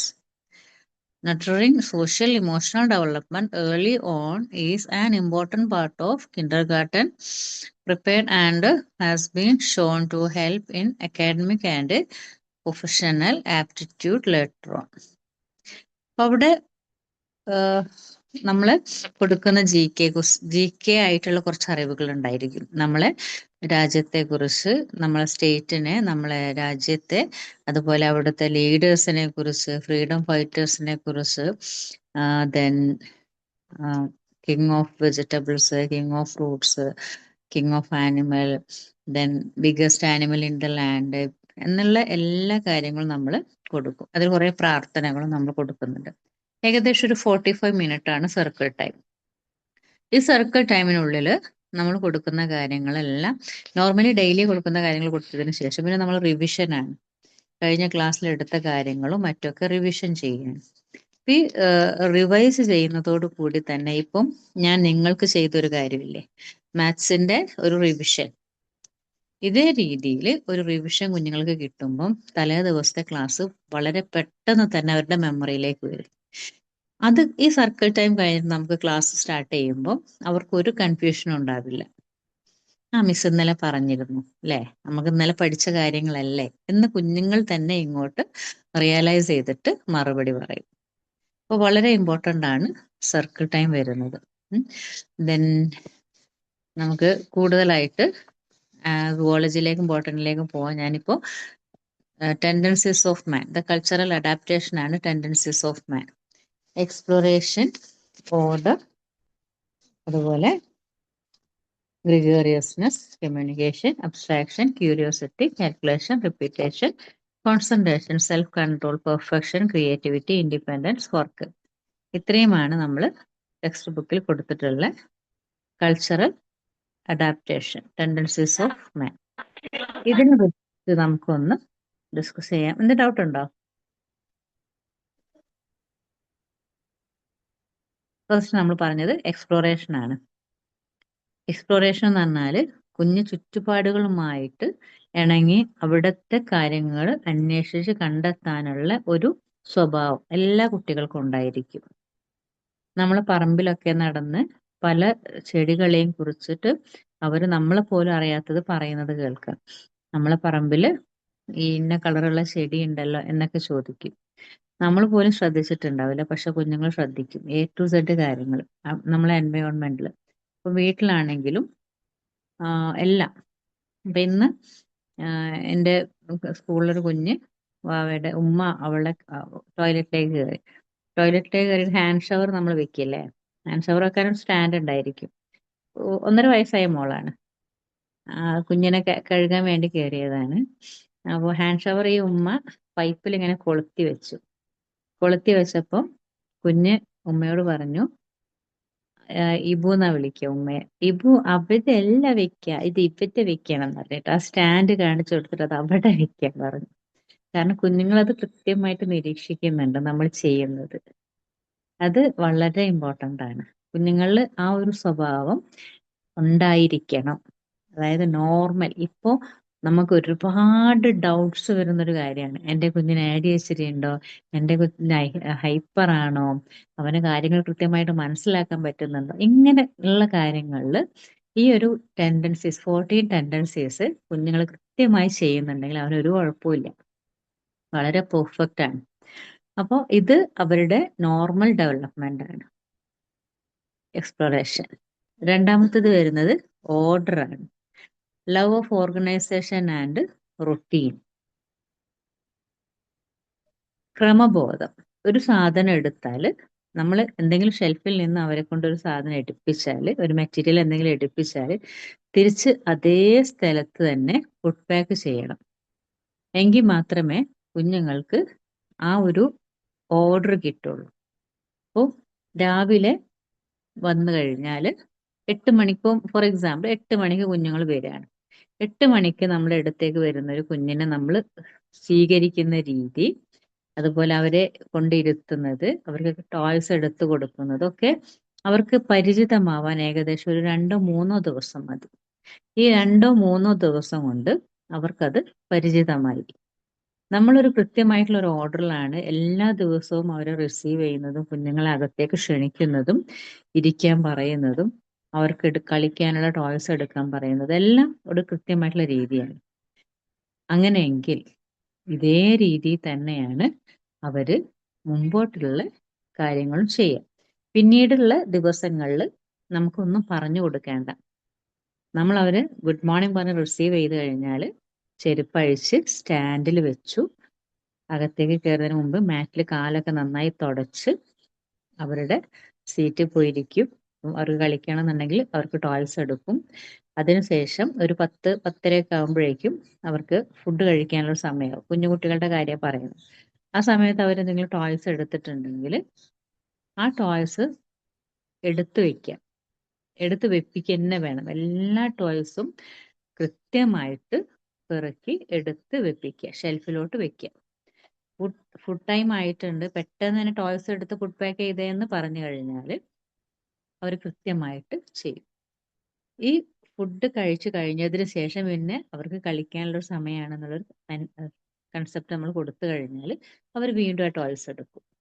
തിരിച്ച് ലഞ്ച് ടൈം ആവുമ്പോൾ ഇതേ രീതിയിൽ തന്നെ അവർ ടോയ്സ് എടുത്ത് കൃത്യമായിട്ട് ഫുഡ് പാക്ക് ചെയ്യും. അപ്പോൾ അവിടെ ഒരു ഓർഡർ ക്രിയേറ്റ് ചെയ്യാണ്. ആ ഓർഡർ കുഞ്ഞുങ്ങൾ ഇഷ്ടത്തോടെ ചെയ്യണം. ഇപ്പോൾ ടോയ്സ് എടുത്തിട്ട് അല്ലെങ്കിൽ മെറ്റീരിയൽ എടുത്തിട്ട് തിരിച്ച് വെപ്പിക്കാൻ പറയുന്നത് എടുത്തോട് തന്നെ വെക്കടാ, എന്നോട് പറഞ്ഞിട്ടില്ല എന്നൊക്കെ പറഞ്ഞ് നമ്മൾ ഷൗട്ട് ചെയ്തിട്ടാണ് പറയുന്നുണ്ടെങ്കിൽ അതൊരു ഓർഡർ ആയില്ല. അത് നമ്മൾ ഷൗട്ട് ചെയ്യുന്ന സമയത്ത് മാത്രമേ ഓർഡർ ആവുള്ളൂ, അല്ലാതെ കുഞ്ഞ് അറിഞ്ഞുകൊണ്ട് ഓർഡർ എന്നുള്ള രീതിയിലേക്ക് പോവില്ല. ദെൻ നാലാമത്തത് വരുന്നത് ഗ്രിഗോറിയസ്നെസ് ആണ്. ഗ്രിഗോറിയസ്നെസ് വളരെ ഇമ്പോർട്ടൻ്റ് ആണ്. കാരണം ഗ്രിഗോറിയസ്നെസ്സിൽ നമുക്ക് മറ്റുള്ളവരോടൊപ്പം ജീവിക്കാനും സഹകരിക്കാനുമുള്ള ഒരു ആറ്റിറ്റ്യൂഡ്, മറ്റുള്ളവരെ നമ്മൾ റിസീവ് ചെയ്യാനും മറ്റുള്ള കുട്ടികളെ നമ്മുടെ കൂടെ, നമ്മുടെ ഫ്രണ്ട്സാണ്, നമ്മളെ കൂടെ നിൽക്കേണ്ടവരാണ് എന്നുള്ള രീതിയിൽ കാണാനുമുള്ളൊരു രീതി, ഒരു അസോസിയേറ്റ് ചെയ്ത് മിങ്കിളാവുക. ദെൻ മറ്റുള്ളവരുമായിട്ട് കുട്ടികൾ വർക്ക് ചെയ്യുക. ഇത് വളരെ ഇമ്പോർട്ടൻ്റ്. കാരണം ഇത്തരം ഒരു ആക്ടിവിറ്റി കുഞ്ഞുങ്ങളിൽ നിന്നും ഉണ്ടായിട്ടില്ല എങ്കിൽ ആ കുഞ്ഞിന് എന്തെങ്കിലും സോഷ്യലായിട്ട് മിങ്കിൾ ചെയ്യാനുള്ള പ്രയാസം ഉണ്ടാവും. ജസ്റ്റ് ഒരു ഓട്ടിസത്തിൻ്റെ സ്റ്റാർട്ടിങ്ങോ മറ്റോ ആയിരിക്കും. ഓട്ടിസ്റ്റിക് ആയിട്ടുള്ള കുട്ടികൾക്ക് ഇതേ പെട്ടെന്ന് മിങ്കിൾ ചെയ്യാനൊന്നും കഴിയില്ല. മറ്റുള്ള കുട്ടികളുമായിട്ട് മിങ്കിൾ ചെയ്യാനും അല്ലെങ്കിൽ അവരുടെ സാധനങ്ങൾ മറ്റുള്ളവരെ എടുക്കുക അതൊന്നും ഇഷ്ടമല്ല. ഭയങ്കരമായിട്ട് അവർ ഇറിറ്റേറ്റഡ് ആയിരിക്കും. അപ്പം അതൊക്കെ നമ്മൾ ശ്രദ്ധിക്കുക. ദെൻ നാലാമത്തത് വരുന്നത് കമ്മ്യൂണിക്കേഷനാണ്. കമ്മ്യൂണിക്കേഷൻ നമ്മൾ ലാംഗ്വേജിൽ പറഞ്ഞിട്ടുണ്ട്. റൂൾ ഓഫ് കമ്മ്യൂണിക്കേഷൻ എന്താണ്? കമ്മ്യൂണിക്കേഷന്റെ ടൂൾ എന്താണ്? യെസ്, കമ്മ്യൂണിക്കേഷന്റെ ടൂളാണ് ലാംഗ്വേജ്. ഒരു ഭാഷയാണ് കമ്മ്യൂണിക്കേഷന്റെ tool. Desire to express ideas and interact with others. നമ്മൾ നമ്മുടെ ആശയങ്ങളും ചിന്തകളും വികാരങ്ങളും ഒക്കെ മറ്റുള്ളവരുമായിട്ട് പങ്കിടാനുള്ളൊരു പ്രവണത, അത് കമ്മ്യൂണിക്കേഷനാണ്. നീ എൻ്റെ കൂടെ വരുമോ ആ മെറ്റീരിയൽ എടുക്കാൻ, അല്ലെങ്കിൽ നമുക്ക് അപ്പുറത്ത് പോയി കളിക്കാം എന്നൊക്കെ പറയുമ്പോൾ കൂടെ കൂടാനുള്ള ഒരു കഴിവ്, അത് കമ്മ്യൂണിക്കേഷനാണ്. കൂടെ കൂടി കളിക്കാനുള്ള കഴിവ് ഗ്രിഗോറിയസ്നെസ് ആണ്. ഇതൊക്കെ അറ്റാച്ച്ഡ് ആണ്. വളരെ ഇമ്പോർട്ടൻ്റ് ആയിട്ട് ശ്രദ്ധിക്കേണ്ട ഒരു കാര്യമാണ്. നെക്സ്റ്റ് വരുന്നത് അബ്സ്ട്രാക്ഷൻ. അബ്സ്ട്രാക്ഷൻ വരുന്നത് ability to think beyond concrete objects. ഒരു കോൺക്രീറ്റ് ആയിട്ടുള്ള ഒബ്ജക്ട്സിൽ നിന്ന് ഇപ്പൊ നിങ്ങൾക്ക് നേരത്തെ ഞാൻ മാത്സിന്റെ കാര്യം പറഞ്ഞപ്പോൾ പറഞ്ഞു golden beads operations, decimal system operations ആണ് നേരെ എന്തിലോട്ട് പോകുന്നത്, സ്റ്റാമ്പ് ഗെയിമിലോട്ട് പോകുന്നത്. അബ്സ്ട്രാക്റ്റ് ആണ്. ഈ ആശയങ്ങൾ ഒരു നേരിട്ട് കാണാനുള്ള ഒരാശയം അല്ല. കൃത്യമായിട്ട് ഇപ്പൊ നമ്മള് മാത്തമാറ്റിക്കൽ തന്നെ പറഞ്ഞുതരാം. എക്സാമ്പിൾ, ഇപ്പൊ 1000 ക്യൂബ് നമ്മൾ കാണിച്ചു കൊടുക്കുകയാണ്. വൺ ബീഡ് 10 ബീഡ് ആകുമ്പോഴാണ് അത് ടെൻസ് ആവുന്നത്. 10 ബീഡ് ബാർ 100 ആയിട്ട്, അതായത് 10 ബീഡ് ബാർ വെച്ചിട്ട് 100 ബീഡ്സ് ആവുമ്പോഴാണ് 100 ആവുന്നത്. ദെൻ ആ 100 ബീഡ് ബാർ 10 വെക്കുമ്പോൾ 1000 ആവുന്നുണ്ട്. അപ്പൊ അത് കാണുന്നുണ്ട്, കണ്ടാണ് മനസ്സിലാക്കുന്നത്. പക്ഷെ അബ്സ്ട്രാക്ഷനിൽ ചിന്തിക്കുകയാണ്. കുഞ്ഞിനോട് നമ്മൾ പറഞ്ഞിട്ട് ആ ആശയം കുഞ്ഞ് എഴുതിയെടുക്കുകയാണ്. ആ കോൺക്രീറ്റ് ആയിട്ടുള്ള ആശയം ഒഴിവാക്കിയിട്ട് ഇമാജിനേഷൻ, കാണാനാവാത്തൊരാശയത്തെ കുറിച്ച് നമ്മൾ കുഞ്ഞിനോട് പറയുകയാണ്. ആ ആശയമാണ് അവന് വർക്കൗട്ട് ചെയ്യുന്നത്. അതാണ് അബ്സ്ട്രാക്ട്. നെക്സ്റ്റ് വരുന്നത് ക്യൂരിയോസിറ്റി. ക്യൂരിയോസിറ്റിയിൽ കൃത്യമായിട്ട് നമുക്ക് desire to ask question and learn. ഒരുപാട് ചോദ്യങ്ങൾ കുഞ്ഞുങ്ങൾ ചോദിക്കും നമ്മളോട്. പുതിയ പുതിയ കാര്യങ്ങൾ അറിയാനും പഠിക്കാനുള്ള താല്പര്യം കുഞ്ഞുങ്ങൾക്ക് ഉണ്ടായിരിക്കും. അതിനുവേണ്ടി ഒരുപാട് ചോദ്യങ്ങൾ അവർ നമ്മളായിട്ട് ചോദിച്ചുകൊണ്ടിരിക്കും. അതെന്താ അങ്ങനെ, ഇതെന്താ ഇങ്ങനെ എന്ന് ചോദിച്ചിട്ട്. ഇപ്പം ഫോട്ടോസിന്തസിന്റെ ഒരു രൂപം ഉണ്ടാക്കി വെച്ചിട്ടുണ്ട് ഞാൻ. അപ്പം ഈ ഫോട്ടോസിന്തസിന്റെ രൂപം ഉണ്ടാക്കുമ്പോൾ കുഞ്ഞുങ്ങളോട് പറയാണ്, നമുക്ക് ഈ വേരിലൂടെ വെള്ളം വലിച്ചെടുത്തിട്ട് സൂര്യപ്രകാശം ഇലയിലോട്ട് തട്ടിയിട്ട് ഇലയിൽ നിന്നാണ് ഫുഡ് ഉണ്ടാക്കുന്നതെന്ന് പറഞ്ഞാൽ നോർമലി ഒരു കുഞ്ഞ് ചോദിക്കുന്നത് എന്താ, എന്തിനാ വേരിലൂടെ വെള്ളം വലിച്ചെടുക്കുന്നത്? മഴ പെയ്യുമ്പോൾ ഇലയിലോട്ട് ഡയറക്റ്റ് വെള്ളം വരുന്നില്ലേ, അപ്പൊ ഡയറക്റ്റ് ഫുഡ് ഉണ്ടാക്കിക്കൂടെ എന്ന് ചോദിക്കും. അത് അവരുടെ ക്യൂരിയോസിറ്റിയാണ്. അതിനെ നമ്മൾ കൃത്യമായിട്ട് പറഞ്ഞ് മനസ്സിലാക്കി കൊടുക്കണം. അതേസമയം നിന്റെ ഒലക്കമിലൊരു സംശയം, നീ ഒന്ന് പോയേ എന്ന് പറഞ്ഞിട്ട് വിട്ട് കഴിഞ്ഞാൽ ആ ക്യൂരിയോസിറ്റി അവിടെ അവസാനിക്കും. പിന്നീട് കുഞ്ഞുങ്ങൾ ഈ ഒരു ക്വസ്റ്റ്യനുമായിട്ട് നമ്മളടുത്തേക്ക് എത്തില്ല. അത് ക്യൂരിയോസിറ്റി ഒരുപാട് ഉണ്ടായെങ്കിൽ മാത്രമേ അത് പഠനത്തിന് ശരിയായ രീതിയിൽ വിനിയോഗിക്കാൻ സാധിക്കുകയുള്ളൂ. ക്യൂരിയോസിറ്റി ഉണ്ടായത് കൊണ്ടല്ലേ ഇന്ന് നമുക്ക് കിട്ടുന്ന പല സാഹചര്യങ്ങളും സൗകര്യങ്ങളൊക്കെ ഉണ്ടായത്. അടിച്ചു വാരി തുടയ്ക്കാനുള്ള മെഷീൻ വരെ കണ്ടെത്തി. അതൊക്കെ ഒരു ക്യൂരിയോസിറ്റിയിൽ നിന്ന് വന്നതല്ലേ. എന്തുകൊണ്ട് ചെയ്തുകൂടാ, എന്തുകൊണ്ട് അത് അങ്ങനെ മേക്ക് ചെയ്തുകൂടാ എന്ന കാര്യങ്ങളൊക്കെ ഉണ്ടായത് മനുഷ്യന്റെ ഈ ഒരു ക്യൂരിയോസിറ്റി, അറിയാനുള്ള ആകാംക്ഷയിൽ നിന്ന് ഉണ്ടായ കാര്യങ്ങളാണ്. നെക്സ്റ്റ് വരുന്നത് കാൽക്കുലേഷൻ. കാൽക്കുലേഷൻ കൃത്യമായിട്ടുള്ള ഒരു മാത്തമാറ്റിക്കൽ മൈൻഡാണ്. Natural tendencies to measure, compare and reason. ഒരു മാത്തമാറ്റിക്കൽ മൈൻഡാണ്. കണക്കുമായി ബന്ധപ്പെട്ട് കണക്ക് കൂട്ടലുകളാണ്. അളക്കാനും താരതമ്യം ചെയ്യാനും അതുപോലെ തന്നെ യുക്തിപരമായി ചിന്തിക്കാനൊക്കെ ഉള്ള ഒരു പ്രവണത. അപ്പൊ നമുക്ക് നിങ്ങളോട് പിങ്ക് ടവർ ചെയ്യാൻ പറഞ്ഞു. പിങ്ക് ടവർ ചെയ്യാൻ പറഞ്ഞപ്പോൾ 10x10, 10 സെന്റിമീറ്റർ നീളവും 10 സെന്റിമീറ്റർ വീതിയും. അത് കൃത്യമായിട്ടുള്ള ഒരു അളവാണ്, മാത്സുമായി റിലേറ്റഡ് ആണ്. ആ കണക്ക് തെറ്റിക്കഴിഞ്ഞാൽ നമ്മുടെ മെറ്റീരിയൽ മേക്ക് ചെയ്യുന്നതും തെറ്റും. ഈ രീതിയിൽ കൃത്യമായിട്ടുള്ള കാൽക്കുലേഷൻ നമ്മൾ കുഞ്ഞുങ്ങൾക്ക് കൊടുക്കുന്നുണ്ട്. ഒരു 3 മീറ്റർ അകലത്തിൽ ഒരു വര വരച്ച് സ്പോർട്സിനൊക്കെ നമ്മളോട് പറയുന്ന ഒരു കാര്യമാണ് സാറന്മാര്. അപ്പൊ നമ്മൾ കുഞ്ഞുങ്ങളോട് പറയും 50 മീറ്റർ റണ്ണിങ് റേസ് ആണ് ഫസ്റ്റ് വാങ്ങിക്കണം. എന്താ ഈ 50 മീറ്റർ റണ്ണിങ് റേസ്? 50 മീറ്റർ ഓടണം അല്ലേ. ഈ കാൽക്കുലേഷൻ ആണ് വളരെ ഇമ്പോർട്ടൻ്റ്. അതുപോലെ തന്നെ കാൽക്കുലേഷൻ ഇത്ര സമയത്തിനുള്ളിൽ 45 മിനിറ്റിനുള്ളിൽ എനിക്ക് കാണിച്ചു തരാം, അല്ലെങ്കിൽ 10 മിനിറ്റ് ഞാൻ ഇവിടെ ഉണ്ടായിരിക്കും, 10 മിനിറ്റ് ഞാൻ ഇന്ന കാര്യം പറയാണ് എന്നുള്ളത് പറയുമ്പോൾ അവിടെ ഒരു സമയത്തെക്കുറിച്ച് കണക്ക് കൂട്ടുകയാണ് കുട്ടികൾ. ഇതാണ് കാൽക്കുലേഷനിൽ വരുന്നത്. പിന്നെ പണ്ട് എന്താ സ്ഫടികം സിനിമയില് തിലകൻ പറഞ്ഞതുപോലെ എന്താ ലോകത്തിന്റെ അച്യുതൻ തന്നെ കണക്കാണെന്ന് പറഞ്ഞൊരു ഡയലോഗ് ഉണ്ടല്ലോ. അതേ രീതിയിൽ തന്നെയാണ് കാൽക്കുലേഷൻ തെറ്റാൻ പാടില്ല. വളരെ ഇമ്പോർട്ടൻ്റ് ആണ് കാൽക്കുലേഷൻ. നെക്സ്റ്റ് വരുന്നത് റിപ്പീറ്റേഷൻ ആണ്. റിപ്പീറ്റേഷൻ ഇൻക്രീസ് സക്സസ് ആണ്. റിപ്പീറ്റേഷൻ ഇല്ലെങ്കിൽ ഒരു കാര്യവും നമുക്ക് കൃത്യമായിട്ട് മുമ്പോട്ട് കൊണ്ടുപോകാൻ കഴിയില്ല. Repeating activities to master skills. Repeat ചെയ്തിട്ട് നമുക്ക് ആ ഒരു നമ്മൾ ഒരു ആക്ടിവിറ്റിയിൽ എത്തിച്ചേരേണ്ട ഒരു എയിം ഉണ്ടായിരിക്കും. അതിലേക്ക് എത്തണം എന്നുണ്ടെങ്കിൽ ഒരു പ്രവൃത്തി ഒരു പ്രാവശ്യം ചെയ്താൽ പോരാ, അത് വീണ്ടും വീണ്ടും ചെയ്തിട്ട് അതിൽ വൈദഗ്ധ്യം നേടാനുള്ള ഒരു പ്രവണത. ഇതാണ് റിപ്പീറ്റേഷനിലോട്ട് വരുന്നത്. ആവർത്തനങ്ങളിലൂടെ മാത്രമേ 10 തവണ എഴുതണം അല്ലെങ്കിൽ 100 തവണ ഇമ്പോസിഷൻ എഴുതണം എന്നൊക്കെ പറഞ്ഞ് നമുക്കൊക്കെ തരുമ്പോൾ ഈ 100 തവണ എഴുതണം എന്നുള്ളത് കൊണ്ട് ഉദ്ദേശിക്കുന്നത് റിപ്പീറ്റ് ചെയ്യാണ്. റിപ്പീറ്റ് ചെയ്യുമ്പോൾ നമ്മളത് പഠിച്ചുകൊണ്ടേയിരിക്കുകയാണ്. നെക്സ്റ്റ് വരുന്നത് കോൺസെൻട്രേഷൻ ആണ്. Ability to focus deeply.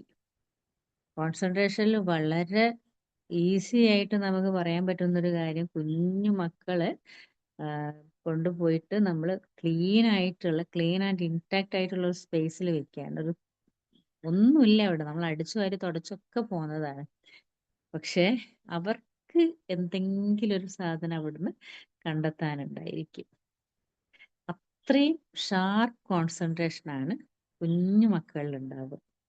ചെറിയ ഉറുമ്പ്, പ്രാണി, ഇതൊക്കെയാണ് അവരുടെ കണ്ണിൽ പെടുക. അല്ലാതെ വലിയ സാധനങ്ങളൊന്നും അവർക്ക് വേണ്ട.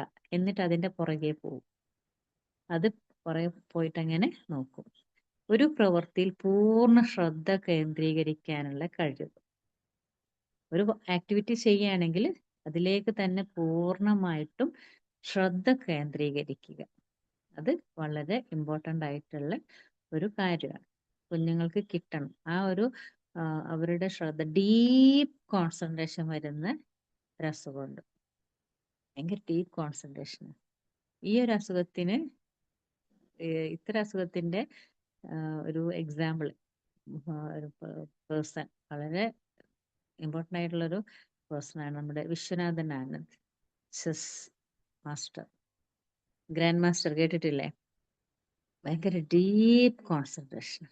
മറ്റൊന്നും അവന് ഡിസ്ട്രാക്ട് ചെയ്യില്ല. അവൻ തന്നെ പറഞ്ഞിട്ടുണ്ട്, എനിക്ക് ഗ്രാൻഡ് മാസ്റ്റർ എന്നൊരു പദവിയേ എനിക്കുള്ളൂ, പക്ഷെ ഞാൻ ഒരു മനുഷ്യൻ എന്ന രീതിയിൽ പൂർണ്ണ പരാജയമാണ് എന്ന് വിശ്വനാഥൻ ആനന്ദ് തന്നെ വെളിപ്പെടുത്തിയിട്ടുണ്ട്.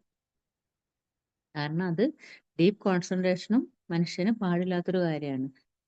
ഒരു പിന്നെ ഡീവിയേറ്റഡ് ആയിട്ടുള്ള കുട്ടികൾക്ക് സംഭവിക്കുന്ന ഒരു കാര്യമാണ് ഈ ഡീപ്പ് കോൺസെൻട്രേഷൻ. അപ്പൊ കോൺസെൻട്രേഷൻ ലെവലിൽ കൂടുക എന്ന് പറഞ്ഞാൽ കോൺസെൻട്രേഷന് കൃത്യമായിരിക്കണം. ആ കോൺസെൻട്രേഷൻ ലെവലിൽ കുഞ്ഞുങ്ങൾക്ക് അവർ ചെയ്യുന്ന ആക്ടിവിറ്റിയിൽ കൃത്യമായിട്ട് ഫോക്കസ് ചെയ്യാൻ പറ്റണം എന്നുള്ളത് മാത്രമാണ് ഉദ്ദേശിക്കുന്നത്. നെക്സ്റ്റ് വരുന്നത് self control. Developing control over actions and emotions. Self control കുട്ടികളുടെ ഇടയിൽ വളരെ ഇമ്പോർട്ടൻ്റ് ആണ്. സ്വയം നിയന്ത്രണം, സ്വയം നിയന്ത്രിച്ച് പെരുമാറാനും അതുപോലെ നമ്മുടെ ഇമോഷൻസിനെ, വികാരങ്ങളെ നിയന്ത്രിക്കാനുള്ള കഴിവും. ഇന്ന് നമുക്ക് ഗുരു ശിഷ്യ ബന്ധത്തിൽ ഇല്ലാത്തൊരു കാര്യമാണ് ഈ സെൽഫ് കൺട്രോൾ. പലപ്പോഴും നമ്മൾ ഓരോ കാര്യങ്ങൾ കേൾക്കുമ്പോഴും സെൽഫ് കൺട്രോൾ ഇല്ലാതെ പെരുമാറുന്നതിൻ്റെ ഭവിഷ്യത്ത് നമ്മുടെ ഫാമിലിയിലും നമ്മുടെ സോഷ്യലായിട്ടുള്ള നമ്മുടെ സറൗണ്ടിങ്സിലൊക്കെ സംഭവിക്കുന്നത് നമ്മൾ കാണുന്നുണ്ട്. സെൽഫ് കൺട്രോൾ എന്നത് സംസാരത്തിലും പെരുമാറ്റത്തിലും പ്രവൃത്തിയിലും എല്ലാം വരുത്തേണ്ട വളരെ ഇമ്പോർട്ടൻ്റ് ആയിട്ടുള്ള ഒരു പോയിന്റ് ആണ്. നെക്സ്റ്റ് വരുന്നത് പെർഫെക്ഷൻ ആണ്. പെർഫെക്ഷൻ വളരെ ഇമ്പോർട്ടൻ്റ് ആണ്. Perfection. Then continuous of improvement of skills and knowledge. ഇവരുടെ ഓരോ കാര്യങ്ങളും കൃത്യമായിട്ട് ചെയ്യാനുള്ള ഒരു പ്രവണത. ഓവർ പെർഫെക്ഷൻ ഉണ്ടാവരുത്. ഓവർ ആയിട്ടുള്ള പെർഫെക്ഷന് OCD എന്ന് പറയും. ഈ എന്താ പറയുക, OCD എന്ന് പറഞ്ഞാൽ പറയാ മലയാളത്തിലൊരു വാക്കുണ്ടല്ലോ വസ്വാസ്. ഒസ്വാസ്, അതന്നെ, OCD, ഒസ്വാസ്, അതും പാടില്ല. അപ്പൊ അത് കൃത്യമായി അതും നമുക്ക് ഒരു പെർഫെക്ഷൻ കൃത്യമായിരിക്കണം ഓരോ കാര്യങ്ങൾ ചെയ്യാനുള്ളത്. ഓവർ ആവാനും പാടില്ല, കുറഞ്ഞു പോവാനും പാടില്ല. നെക്സ്റ്റ് വരുന്നത് creativity, ability to invent and create new ideas, പുതിയ പുതിയ ഐഡിയാസ്, പുതിയ ആശയങ്ങളും സൃഷ്ടികളും ഉണ്ടാക്കാനുള്ള കഴിവ്. സയൻസ് ഫെയർ, ജോഗ്രഫി ഫെയർ എന്നൊക്കെ പറഞ്ഞിട്ട് കുഞ്ഞുങ്ങൾക്ക് ഒരുപാട് ആക്ടിവിറ്റീസ് ഇപ്പോൾ സ്കൂൾസിൽ കൊടുക്കാറുണ്ട്. അതിൽ കുഞ്ഞുങ്ങൾ സെൽഫായിട്ട് അവർക്ക് എന്താണോ ചെയ്യാൻ പറ്റുന്നത് അത് അവർ ചെയ്യാറുണ്ട്.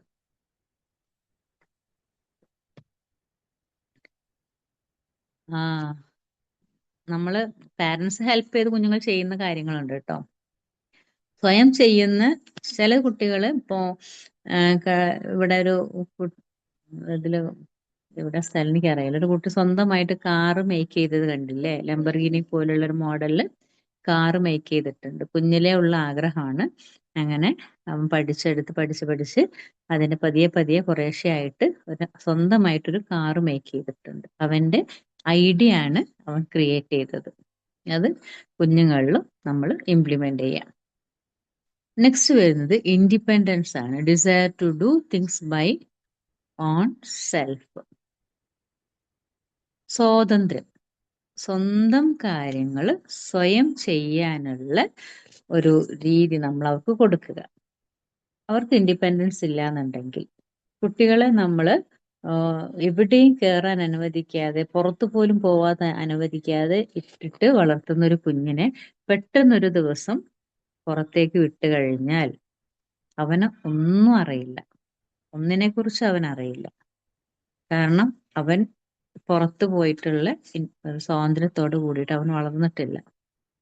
പക്ഷെ കുഞ്ഞുങ്ങൾക്ക് നമ്മൾ ക്ലാസ് റൂമിലാണെങ്കിലും ശരി, വീട്ടിലാണെങ്കിലും ശരി, കൃത്യമായിട്ട് സ്വാതന്ത്ര്യം കൊടുത്തിട്ടില്ല എന്നുണ്ടെങ്കിൽ കുട്ടികളുടെ ഡെവലപ്മെന്റൽ പ്രോസസ്സ് നിന്നു പോവാനുള്ള സാധ്യതയുണ്ട്. അപ്പോൾ അത് നമ്മൾ ശ്രദ്ധിക്കുക. നെക്സ്റ്റ് വരുന്നത് വർക്കാണ്. Inner drive to engage in purposeful activity, ലക്ഷ്യബോധത്തോടെ പ്രവർത്തിക്കാനുള്ള ഒരു കഴിവ്. ലക്ഷ്യം വേണം. ഒരു ആക്ടിവിറ്റി ചെയ്യുകയാണെങ്കിൽ ഒരു ലക്ഷ്യബോധം. ഫോർ എക്സാമ്പിൾ 50 മീറ്റർ റണ്ണിങ് റേസിലാണെങ്കിൽ ആ ഫൈനൽ പോയിന്റിൽ ഫസ്റ്റ് എത്തുക എന്നുള്ളതാണ് അവന്റെ ലക്ഷ്യം.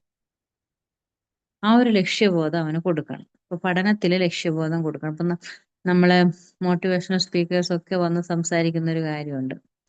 എന്താണ് ഒരു ലക്ഷ്യബോധം? നിങ്ങളുടെ എയിം എന്താണ്? നിങ്ങൾ എന്താണ് ചെയ്യാൻ ആഗ്രഹിക്കുന്നത്? അതേത് രീതിയിലാണ് ചെയ്യാൻ ആഗ്രഹിക്കുന്നത് എന്നല്ല. അപ്പോൾ അത് വളരെ ഇമ്പോർട്ടൻ്റ് ആയിട്ട് ശ്രദ്ധിക്കുക. അതുപോലെ തന്നെയാണ് നമുക്ക് കൾച്ചറൽ ഏരിയയുടെ എയിംസ് വരുന്നത്. ഇതില് to help children understand the world around them, ലോകത്തെ കുറിച്ചിട്ടുള്ള അറിവ്. അത് ടെക്സ്റ്റ് ബുക്കിൽ ഉണ്ടാവില്ല, ഞാൻ നോർമലായിട്ട് പറയുന്ന ഒരു കാര്യമാണ്. ലോകത്തെ കുറിച്ചിട്ടുള്ള എല്ലാ കാര്യങ്ങളെക്കുറിച്ചും അറിയാനുള്ള ഒരു കഴിവ്, അല്ലെങ്കിൽ അവരറിയാൻ നോർമലി അറിയാണ്. അതുപോലെ തന്നെ പ്രകൃതിയെയും ജീവജാലങ്ങളെയും സ്നേഹിക്കാനും സംരക്ഷിക്കാനും ഉള്ള ഒരു കഴിവ് കുട്ടികളിലേക്ക് നമ്മൾ ഇട്ടുകൊടുക്കുകയാണ്. പിന്നെ വിവിധ രാജ്യങ്ങളുടെയും സംസ്കാരങ്ങളുടെയും പാരമ്പര്യങ്ങളുടെയൊക്കെ റെസ്പെക്ട് ചെയ്യാം. ഏത് രാജ്യത്ത് പോയാലും അവിടുത്തെ കൾച്ചറിനെ റെസ്പെക്ട് ചെയ്യാൻ പഠിപ്പിക്കുക. നെക്സ്റ്റ് നിരീക്ഷണം, അന്വേഷണ മനോഭാവം, അതുപോലെ തന്നെ സയൻസ് റിലേറ്റഡ് ആയിട്ടുള്ള തോട്ട്സ്, ഇതൊക്കെ അവർ വികസിപ്പിച്ചെടുക്കണം. പിന്നെ എൻവയോൺമെന്റ്, പരിസ്ഥിതിയുമായിട്ടുള്ളൊരു ബോധം, ഒരു അവബോധം. ഈ നമ്മളെ എൻവയോൺമെന്റൽ ഡേ ഒക്കെ സ്കൂളുകളിൽ ആചരിക്കുന്നുണ്ട്. പരിസ്ഥിതിയുമായിട്ടുള്ള അവബോധമാണ് മിക്ക സ്കൂളുകളിലും അന്ന് കൊടുക്കുക. പിന്നെ നമുക്ക് ജോഗ്രഫിയിൽ വരികയാണെങ്കിൽ ഭൂഖണ്ഡങ്ങൾ, രാജ്യങ്ങൾ, ഭൂപടങ്ങൾ, അതുപോലെ തന്നെ ലാൻഡും വാട്ടറും, കരയും ജലവും. ഹിസ്റ്ററിയിൽ വരുന്നത് കാലക്രമം, കാലചക്രം എന്ന് പറയില്ലേ. ദെൻ ഭൂതകാലം, വർത്തമാനകാലം. വരാൻ പോകുന്ന കാലം നമുക്ക് ഡിസ്കസ് ചെയ്തിട്ട് കാര്യമില്ല, കാരണം അതെന്താണ് ഏത് രീതിയിലാണ് നമുക്ക് പറയാൻ പറ്റില്ല. സയൻസ് റിലേറ്റഡ് ആയിട്ടുള്ളത് സസ്യങ്ങൾ, മൃഗങ്ങൾ, അതുപോലെ മനുഷ്യര്, കാലാവസ്ഥ, സീസൺസ്, ഋതുക്കൾ, സീസൺ ഇല്ലേ, സീസൺസ്, ഓട്ടം, സ്പ്രിങ്, വിന്റർ എന്നൊക്കെ പറഞ്ഞിട്ട്. ദെൻ ബോട്ടണിയിൽ നമുക്ക് സസ്യജാലങ്ങളെ കുറിച്ചിട്ടുള്ള പഠിക്കാനാണ്. ഇങ്ങനെ കാര്യങ്ങൾ എല്ലാം നമ്മൾ ഡിസ്കസ് ചെയ്യുന്നത് എന്തിലാണ്? നമുക്ക് കൾച്ചറൽ സബ്ജക്റ്റിലാണ് നമ്മൾ ഡിസ്കസ് ചെയ്തത്. ഇവിടെ കൃത്യമായിട്ട് കുഞ്ഞുങ്ങൾക്കൊരു ലക്ഷ്യബോധത്തിലേക്ക് എത്തിക്കാൻ നമുക്ക് പറ്റും. വളരെ ഇമ്പോർട്ടൻ്റ് ആയിട്ട് വരുന്ന കുറച്ച് കാര്യങ്ങളാണ് ഇതിൽ വന്നിട്ടുള്ളത്. അപ്പോൾ ടെക്സ്റ്റ് ബുക്കിൽ ഞാൻ വിട്ട PDF-ൽ ചില ഭാഗങ്ങൾ ഷഫിൾ ആയിട്ടുണ്ട്. ടെക്സ്റ്റ് ബുക്കിലുള്ള കാര്യങ്ങൾ ഞാൻ ഇൻട്രൊഡക്ഷൻ നിങ്ങൾക്ക് കിട്ടാൻ വേണ്ടിയിട്ട് മാത്രമാണ് ആ PDF വിട്ടത്. അത് ശ്രദ്ധിക്കുക കേട്ടോ. അപ്പോൾ ഈ 14 ടെൻഡൻസീസ് മിക്കവാറും നിങ്ങൾക്ക് എന്തിനുണ്ടായിരിക്കും? എക്സാമിന് വരാൻ സാധ്യതയുണ്ട്. വളരെ ഇമ്പോർട്ടൻ്റ് ആണ്. ഓക്കെ, അപ്പോൾ ഹ്യൂമൻ ടെൻഡൻസീസ് ആണ്. ഹ്യൂമൻ ടെൻഡൻസീസ് വളരെ ഇമ്പോർട്ടൻ്റ് ആണ്. ദെൻ ഇവിടെ നമ്മൾ cultural adaptation, tendencies of man, then exploring and classifying the environment, exploration of order, natural history ആണ് വരുന്നത്. ഇങ്ങനെ കുറച്ച് കാര്യങ്ങൾ. റീസൺസ് ഓഫ് കൾച്ചറൽ സബ്ജക്ട് നിങ്ങളുടെ ടെക്സ്റ്റ് ബുക്കിൽ ഇല്ലേടാ?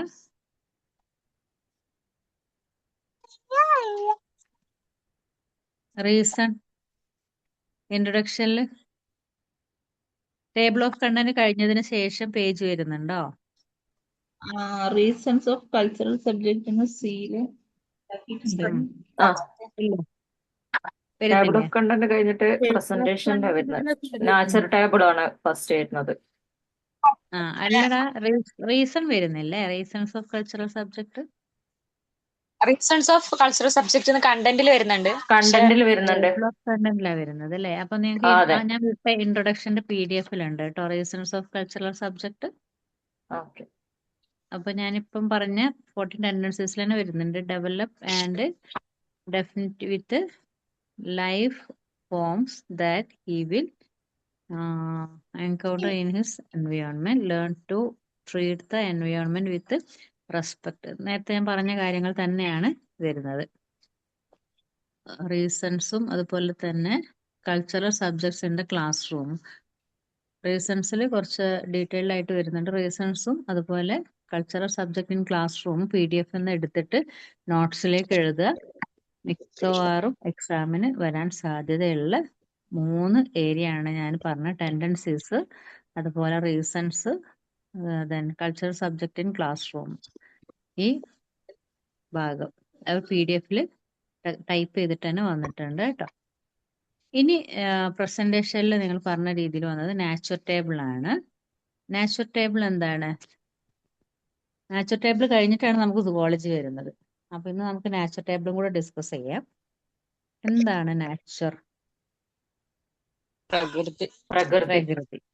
അപ്പൊ നാച്ചുറൽ ടേബിൾ എന്ന് പറഞ്ഞാൽ എന്തായിരിക്കും? പ്രകൃതിയെ കുറിച്ചുള്ള കാര്യങ്ങള്, പ്രകൃതിയെ കുറിച്ചിട്ടുള്ള കാര്യങ്ങൾ എങ്ങനെ നമ്മൾ ഈസി ആയിട്ട് കുഞ്ഞുങ്ങൾക്ക് കൊടുക്കാം? പ്രകൃതിയിൽ കാണുന്നതിനെ പറഞ്ഞോളൂ. പ്രകൃതിയിൽ കാണുന്നതിനെ ലൈവായിട്ട് അവരെ കാണിക്കും. ഓക്കെ, ലൈവായിട്ട് കാണിക്കാം. പക്ഷെ പെട്ടെന്നൊരു ദിവസം നമുക്ക് ക്ലാസ് റൂമിലേക്ക് ലൈവ് സ്ട്രീമിലേക്ക് എത്തിക്കാൻ നമുക്ക് പറ്റുന്നില്ല. അവരോട് നമ്മൾ അവരോട്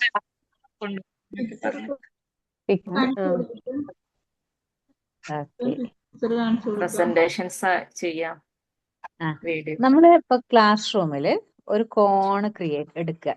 ഒരു ചെറിയൊരു ഭാഗം നമ്മൾ ക്ലാസ് റൂമിൽ മാറ്റി വെക്കുക. എന്തായാലും ക്ലാസ് റൂമിൽ ചെറിയൊരു ഭാഗം ഉണ്ടാവില്ലേ, അവിടെ ആ ഒരു ഏരിയയിൽ കുഞ്ഞുങ്ങളോട് തൻ്റെ സറൗണ്ടിങ്സിൽ നിന്ന് കിട്ടുന്ന ഇലകൾ, പൂക്കൾ, പഴങ്ങൾ, വിത്തുകൾ, ചെറിയ കല്ലുകൾ, ചിപ്പികൾ, തൂവലുകൾ, മരക്കൊമ്പുകൾ, ദെൻ കാലാവസ്ഥയുമായിട്ട് ബന്ധപ്പെട്ട പ്രകൃതി വസ്തുക്കൾ, ഇപ്പം വെള്ളം, മണ്ണ്, സാൻഡ്, അങ്ങനെയുള്ള ഡിഫറെൻ്റ് ആയിട്ടുള്ള വസ്തുക്കൾ ഇതൊക്കെ കൊണ്ടുവരാൻ പറയാം അവരോട്. വരുന്ന വഴിക്ക് നിങ്ങൾക്ക് എന്താണോ കിട്ടുന്നത് അത് കൊണ്ടുവരിക. പച്ചപ്പുല്ല്, ഉണങ്ങിയ ഇലകൾ, ഇതെല്ലാം നമുക്ക് വേണം. എന്നിട്ട് കുഞ്ഞുങ്ങൾ കൊണ്ടുവന്ന ഈ ഒരു സാധനങ്ങൾ നമ്മൾ എന്ത് ചെയ്യുക, ആ ഒരു കോണിൽ ഫിക്സ് ചെയ്യുക. പുല്ലുകൾ വെച്ചിട്ട് അതിൻ്റെ മുകളിൽ നമുക്ക് ആനിമൽസ്, ഇപ്പം പ്ലാസ്റ്റിക് ആനിമൽസ് ഉണ്ടാവില്ലേ, ആനിമൽസിനെ വെക്കുക. ചെറിയൊരു കാർഡ് മേക്ക് ചെയ്തിട്ട് അവിടെ വൈൽഡ് ആനിമൽസിനെ വെക്കുക. ഒരു ഷെഡൊക്കെ പോലെ ചെറിയൊരു കാർഡ്ബോർഡ് പെട്ടി കൊണ്ടൊരു ഷെഡ് മേക്ക് ചെയ്തിട്ട് ഒരു വീടാക്കിയിട്ട് ആ വീടിന് ചുറ്റുഭാഗവും നമുക്ക് ഡൊമസ്റ്റിക് ആനിമൽസിനെ വെക്കാം. പിന്നെ വെള്ളം, പിന്നെ മണ്ണ്, മണൽ, ഇങ്ങനെ ഡിഫറെൻ്റ് ആയിട്ടുള്ള കാറ്റഗറിപ്പെട്ട മണ്ണുകൾ വെക്കുക. കല്ല്, ഡിഫറെൻറ്റ് കല്ലുകൾ വെക്കുക. വിത്തുകൾ, ഇങ്ങനെയുള്ള ഓരോന്ന് വെക്കുക. എന്നിട്ട് ഒരു മാഗ്നിഫൈങ് ഗ്ലാസ്, ഒരു ലെൻസ് യൂസ് ചെയ്തിട്ട് ഓരോന്നും നമ്മൾ ഫോക്കസ് ചെയ്യുക. കുഞ്ഞിനെ നോക്കി ഫോക്കസ് ചെയ്യുക. കുഞ്ഞിനോട് നോക്കാൻ പറഞ്ഞിട്ട് അതിനെ ഫോക്കസ് ചെയ്യുക. അപ്പോൾ കുഞ്ഞ് ഫോക്കസ് ചെയ്യുന്ന ഒബ്ജക്റ്റ് ഏതാണ് അത് കുഞ്ഞ് പറയുക. ഡ്രൈ ലീഫ് ആണെങ്കിൽ dry leaf, green leaf, grass, house, then river, stone, forest, lion, ഇങ്ങനെയുള്ള ഫോക്കസ് ചെയ്യിക്കുക. അത് ഓരോന്നും കുഞ്ഞിനെ കൊണ്ട് പറയിപ്പിക്കുക. അപ്പം നമ്മുടെ സറൗണ്ടിങ്സിൽ പ്രകൃതിയിൽ എന്തൊക്കെ ഉണ്ട് എന്നുള്ളത് റിയൽ ആയിട്ട് നമുക്ക് മക്കൾക്ക് കാണിച്ചു കൊടുക്കാൻ പറ്റുന്ന ഒരു ആക്ടിവിറ്റിയാണ് നാച്ചർ ടേബിൾ. അതിന് ഓരോന്നിനും നമ്മൾ മാഗ്നിഫൈങ് ഗ്ലാസ് വെച്ചിട്ട് കൃത്യമായിട്ട് അവർക്ക് എക്സ്പ്ലനേഷൻ കൊടുക്കുക. പിന്നെ അതിൻ്റെ നെയിം ടാഗ്, കിണർ പോലെയുള്ള രൂപങ്ങളൊക്കെ ഉണ്ടാക്കിയിട്ട് അതിന് വെൽ എന്ന് നെയിം ടാഗ് കൊടുക്കുക. ഫോറസ്റ്റ് നെയിം ടാഗ് കൊടുക്കുക. Domestic animals, wild animals, then ചെറിയൊരു പോണ്ട് ഉണ്ടാക്കിയിട്ട് അതിൽ ഡക്കിനെ വെക്കുക. ഡക്ക് സ്വിം ചെയ്യുന്ന രീതിയിലൊക്കെ വെച്ച് കൊടുക്കുക. ഇങ്ങനെയുള്ള ഓരോന്ന് ക്രിയേറ്റ് ചെയ്തിട്ട് നമ്മൾ ചെറിയൊരു നാച്ചർ നമ്മുടെ ക്ലാസ് റൂമിൽ ക്രിയേറ്റ് ചെയ്യുകയാണ്. ഇത് മാഗ്നിഫൈങ് ഗ്ലാസ്സിലൂടെ കാണിച്ചു കൊടുക്കുക. നെയിം ടാഗ് എഴുതിയിട്ട് ഓരോന്നിനും നെയിം ടാഗ് പ്ലേസ് ചെയ്യുക. ഈ ഒരു ആക്ടിവിറ്റിയാണ് നാച്ചർ ടേബിൾ. അപ്പോൾ അവിടെ തൻ്റെ ചുറ്റുഭാഗവും സറൗണ്ടിങ്സിൽ എന്തൊക്കെയുണ്ട് എന്നുള്ളത് കുഞ്ഞുങ്ങൾ കൃത്യമായിട്ട് മനസ്സിലാക്കും. ഓക്കെ, നെക്സ്റ്റ് ക്ലാസ്സിൽ ഓരോന്നിൻ്റെയും ഫോട്ടോ വെച്ചിട്ട് എക്സ്പ്ലനേഷൻ തരാം കേട്ടോ. അപ്പോൾ ഇന്നത്തെ ക്ലാസ് നേരത്തെ ഞാൻ പറഞ്ഞ ഇൻട്രൊഡക്ഷനൊക്കെ മനസ്സിലായിട്ടുണ്ടാവുമെന്ന് കരുതുന്നു. ഇനി ഞാൻ വിട്ട PDF ഇൻട്രൊഡക്ഷൻ ഒന്ന് റീഡ് ചെയ്യാം. ഇൻട്രൊഡക്ഷൻ കൃത്യമായിട്ട് റീഡ് ചെയ്യുക. അടുത്ത ക്ലാസ്സിൽ എന്തെങ്കിലും ഡൗട്ട് ഉണ്ടെങ്കിൽ നോട്ട് ചെയ്ത് വെക്കുക. നിങ്ങൾ ഇൻട്രൊഡക്ഷൻ റീഡ് ചെയ്യുന്ന സമയത്ത് നോട്ട് ചെയ്ത് വെക്കുക. അടുത്ത ക്ലാസ്സിൽ എന്ത് ഡൗട്ട് ഉണ്ടെങ്കിലും നിങ്ങൾ ക്ലിയർ ചെയ്യുക. അപ്പോൾ നേരത്തെ കഴിഞ്ഞ നമ്മളെ ക്ലാസ്സുകളില്ലേ, practical area, sensorial area, language, maths, ഈ 4 ഏരിയയിലും എന്തെങ്കിലും ഡൗട്ട് ഉണ്ടെങ്കിൽ അതും നോട്ട് ചെയ്ത് വെക്കുക. എന്നിട്ടത് ഡൗട്ട് ക്ലിയർ ചെയ്ത് പോവുക കേട്ടോ. എങ്കിൽ മാത്രമേ നിങ്ങൾ കൃത്യമായിട്ട് മോണ്ടിസറി ആൽബം മേക്ക് ചെയ്യാൻ സാധിക്കുകയുള്ളൂ. അപ്പൊ ഇന്നത്തെ ക്ലാസ് നമുക്ക് വൈൻഡപ്പ് ചെയ്യാം. മിസ്, ഇത് മറ്റേ നമ്മള് മോണ്ടിസോറി ആൽബത്തിൽ എഴുതാനുണ്ടാവും. അതിലൊരു ഇൻഡെക്സ് ആണല്ലോ ഇത്. അതെ, ഓക്കെ. അപ്പൊ മോണ്ടിസറി ആൽബത്തിലേക്കുള്ള 5ാമത്തെ ഏരിയ ആണ് ഇത്. അപ്പൊ ഇങ്ങനെ തന്നെയാണോ എഴുതണ്ടേ? ഇതിന്റെ ഈ പറഞ്ഞ 14 അതൊക്കെയാണോ എഴുതണ്ടേ? അത് ഇൻട്രൊഡക്ഷൻ ആണ്. ഓക്കെ. കൾച്ചറൽ ഏരിയയുടെ introduction, tendencies of man, reasons of cultural subject, cultural subjects in class room, അത് ഇൻട്രൊഡക്ഷനിൽ വന്ന ഭാഗങ്ങളാണ്. പിന്നെ ആക്ടിവിറ്റി ബേസ്ഡിലോട്ടിൽ വരുമ്പോഴാണ് ഫസ്റ്റ് വരുന്ന നാച്ചർ ടേബിൾ, പിന്നെ സുവോളജിയിൽ collection of model animals, large picture of animals, ഇതൊക്കെ വരുന്നത്. ഓക്കെ. അപ്പൊ ഇൻട്രൊഡക്ഷൻ കൊടുക്കേണ്ട ആവശ്യമില്ലല്ലോ. ഇൻട്രൊഡക്ഷൻ നിങ്ങൾക്ക് മനസ്സിലാവുന്ന രീതിയിൽ ഇമ്പോർട്ടൻ്റ് ആയിട്ട് കൊടുക്കണം. കാരണം ഇൻട്രൊഡക്ഷൻ എന്ന സംഭവം എന്താണ്, ഇൻട്രൊഡക്ഷനിൽ നമ്മൾ കൊടുക്കേണ്ട കാര്യങ്ങളാണ്. എന്താണ് കൾച്ചറൽ സബ്ജക്ട്, അതിൻ്റെ ടെൻഡൻസീസ് എന്താണ്, റീസൺ എന്താണ്, എങ്ങനെയാണ് അത് ക്ലാസ് റൂമിൽ നമ്മൾ കൊടുക്കുക, ഇതൊക്കെ അതിൽ ഇമ്പോർട്ടൻ്റ് ആയിട്ടുള്ള ഭാഗങ്ങൾ എഴുതുക കേട്ടോ. ഞാൻ വിട്ട PDF ഇതെല്ലാം ഉണ്ട്. ഓക്കെ. കൾച്ചറൽ സബ്ജക്റ്റ് ആണ് നിങ്ങൾക്ക് കുഞ്ഞുങ്ങൾക്ക് EVS എന്നൊരു ഏരിയയിലേക്ക് വരുന്നത്. EVS പഠിപ്പിക്കുന്നില്ലേ? EVSലുള്ള എല്ലാ കാര്യങ്ങളും ഈ കൾച്ചറൽ ഏരിയയിലൂടെ നമ്മൾ കുഞ്ഞുങ്ങൾക്ക് കൊടുക്കുന്നത് കേട്ടോ. Okay. അപ്പോ അതിൻ്റെ ചെയ്താലോ നമുക്ക്. Okay. Okay, good night. Okay Thank you. Thank you, ma'am. Good night. Welcome.